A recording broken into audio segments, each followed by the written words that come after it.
Well, tonight, the VCU Rams get the program's first ever at-large bid to the NCAA tournament. We're here in Coach Smart's office. He's already got the game film of Southern Cal up on the screen, but we're going to grab him for a couple minutes. And, Coach, when you left the Richmond Coliseum, I guess it was a week Monday, in your mind, were you thinking to yourself, we're one of the top 68 teams in the country, and we have a shot at this? Or what was going through your mind at that point a week ago? Well, I knew we still had a shot, but I was disappointed that we had taken the decision out of our hands and put it in the committee's hands. But fortunately tonight, they ruled in our favor, and we're going dancing. Coach, what do you think were the key elements? If you could maybe put yourself in that room when they're selecting the 68 teams, what was the resume builder for VCU basketball that got us into the tournament? Well, one of the things they look at is the quality wins that you're able to amass away from your home floor. And I think a lot of teams are able to beat good teams on their home court, but then when they go on the road, they really struggle. And the reality is we've had some big-time wins away from the Siegel Center. I think that really caught the committee's attention, and that's what allowed us to make it. All right, starting at 6 o'clock, talk about where you were, what you were doing, maybe mention when you saw UAB and Clemson on the board, what some of your thoughts were, and then get us all the way till about, 6:20, 6:25 when USC and VCU appeared on that 11 line. Well, I had asked a few of our young guys to stop by the office that had never watched a selection show before. And the purpose of that was I wanted them to experience it. I wanted to make sure that they watched it, and I wanted to talk to them a little bit about the emotion of it and how they felt. Wanted to kind of review it with them afterward. I didn't know it was going to go like it did. I knew that it might, but I knew that it might not.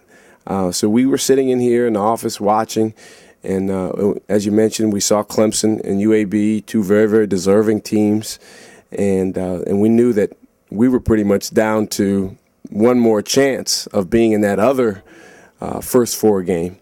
And I think the next region that they announced didn't have a first four game included in it, and then the third region they announced is the one that we're playing in, and it came up in Georgetown against the winner of USC and VCU, and everybody went nuts. And it's a moment that I'll remember for the rest of my life because it was unbridled, unrefined joy and excitement and energy because now we get an opportunity to play in the big dance, one of 68 teams that is going to compete to win it all. So you start calling your guys because it sounds like the whole team wasn't together. They might be over at Ackle sitting there watching it, but the phone starts blowing up and like that. Well, I purposely did not get the whole team together because I didn't know how it was going to go, and I knew we were going to be playing one way or the other.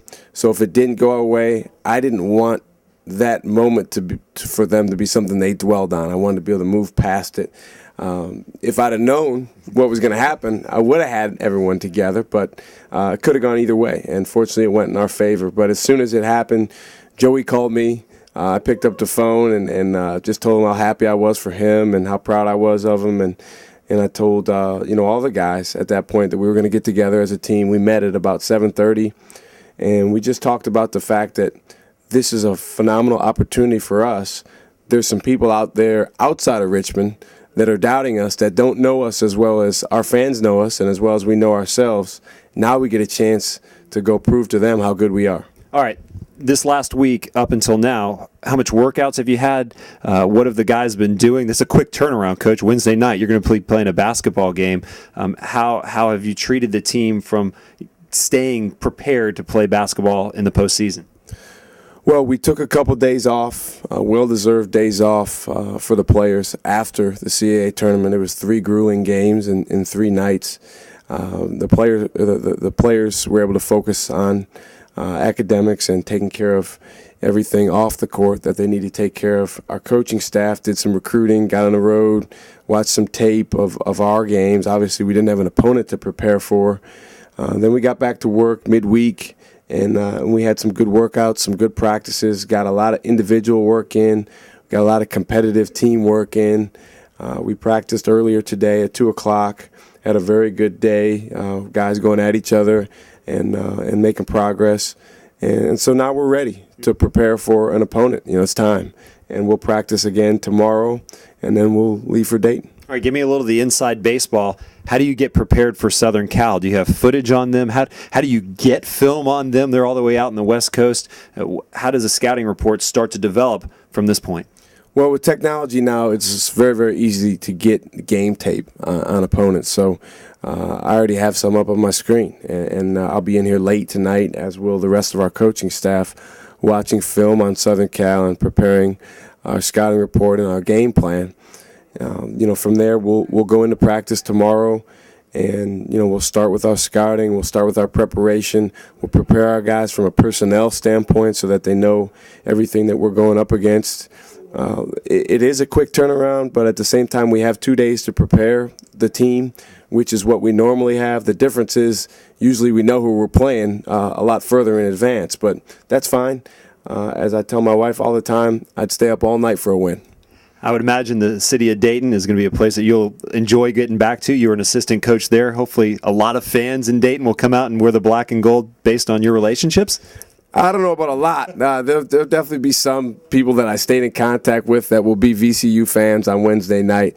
But it's a phenomenal basketball city. The reason these games are in Dayton is because those fans are so fanatical about basketball. The place will be crazy. It'll be packed, even though there's no local team playing in the game. And it's also a great venue for college basketball. So I'm excited for our guys to get a chance to play there.